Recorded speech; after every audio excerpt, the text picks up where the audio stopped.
Hey guys, comic universe में आप सबका स्वागत है। और आज से मैं शुरू करने वाला हूँ एक नई सीरीज जिसका नाम है एवेंजर्स वर्सेस ट्रांसफॉर्मर, जहां हम अपने एवेंजर्स को ट्रांसफॉर्मर से भिड़ते हुए देखेंगे। दोस्तों, ये सीरीज की रिक्वेस्ट मुझे मेरे सब्सक्राइबर श्री पराग रोहिकर ने की है, तो उसके लिए उनका बहुत बहुत शुक्रिया। तो इसी के साथ बिना कोई टाइम वेस्ट किए लेट्स रोल द इंट्रो।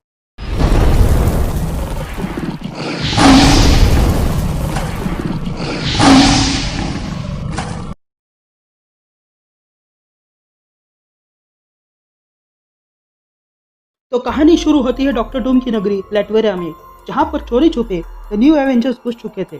दरअसल में लैटवेरिया और उसके पड़ोसी देश सिमकेरा के बीच काफी ज्यादा टेंशन चल रही थी, जिसके कारण वहां पर युद्ध के असर हो चुके थे। इसलिए एवेंजर्स वहां आए थे।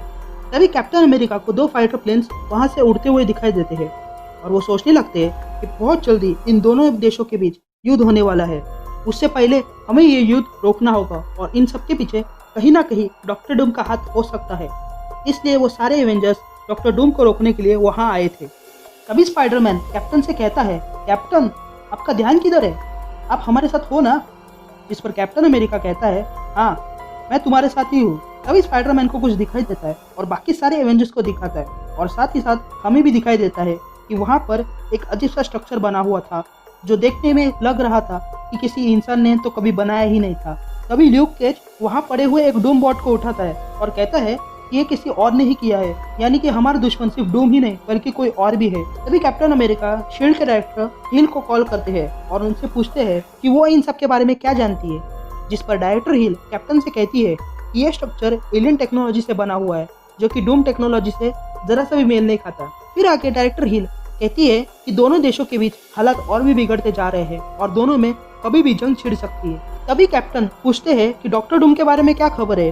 जिस पर डॉक्टर हिल कहती है कि डॉक्टर डूम के बारे में कुछ भी खबर नहीं है। इनफैक्ट जब से युद्ध के असर बढ़ गए हैं तब से डॉक्टर डूम गायब है। हो ना हो इन सब के पीछे डॉक्टर डूम का हाथ हो सकता है, इसलिए तुम्हें अंदर जाना होगा और अगर ये टेक्नोलॉजी इन युद्ध का कारण बन रही है तो उसे रोकना भी होगा।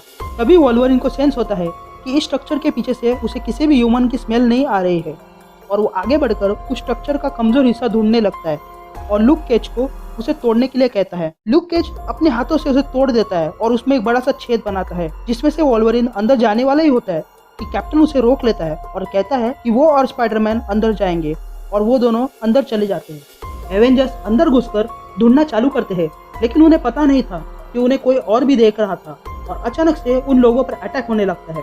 लेकिन ये अटैक सिर्फ दिखाने के लिए था। असल में उस अटैक के आड़ में वे लोग एक एक करके एवेंजर्स को स्कैन कर रहे थे। सबसे पहले वे लोग कैप्टन अमेरिका को स्कैन करते हैं, लेकिन वो उनके कुछ काम का नहीं था।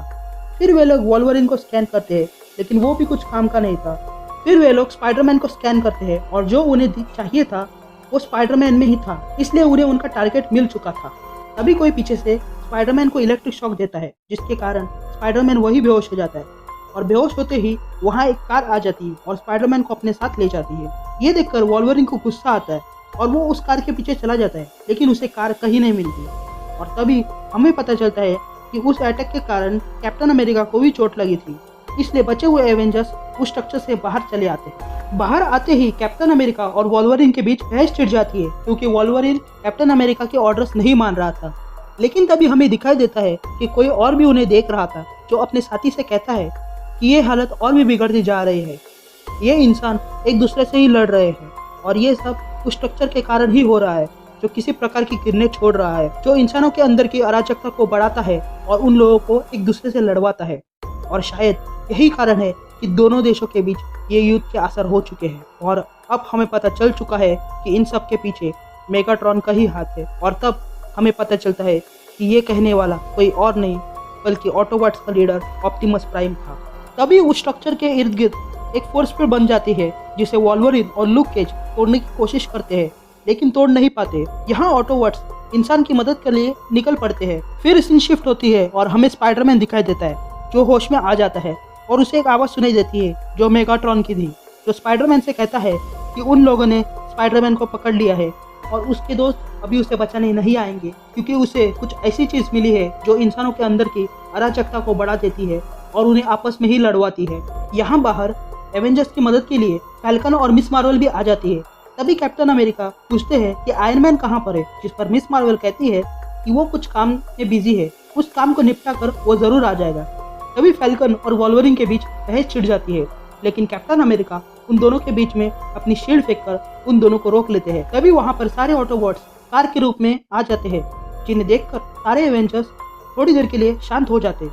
ऑप्टिमस प्राइम ट्रक के फॉर्म में वहाँ आकर सारे एवेंजर्स को वहाँ से हटने के लिए कहता है। ये सुनते ही वॉल्वरिन कहता है कि अब एक ट्रक हमें ऑर्डर देगा, जिस पर ये सारे ऑटोबॉट्स अपने असली रूप में आ जाते हैं, जो देखकर सारे एवेंजर्स हैरान रह जाते हैं। तभी ऑप्टिमस प्राइम एवेंजर्स से कहता है, मैं हूँ ऑप्टिमस प्राइम और ये युद्ध हमारा है, जो हमारी दुनिया में शुरू हुआ था और यहाँ इस दुनिया में पहुँच चुका है, और अगर तुम्हें तुम्हारी जान प्यारी है तो यहाँ से चले जाओ। और तब हमें दिखाई देता है कि ऑप्टिमस प्राइम के साथ बम्बलबी, जैज, रैचेट और प्रॉल भी वहाँ आ चुके हैं। तभी कैप्टन अमेरिका को गुस्सा आता है और कहता है, अगर ऐसा ही है तो एवेंजर्स अटैक, और ये कहते हुए एवेंजर्स ऑटोबॉट पर हमला करते हैं। और इसी के साथ यहाँ पर हमारा ये पहला इशू खत्म होता है। आपको कैसा लगा ये हमें ज़रूर बताएं। मैं जल्दी लौटूंगा सेकेंड एपिसोड के साथ। तब तक के लिए मुझे दीजिए इजाज़त और thank you guys and love you all.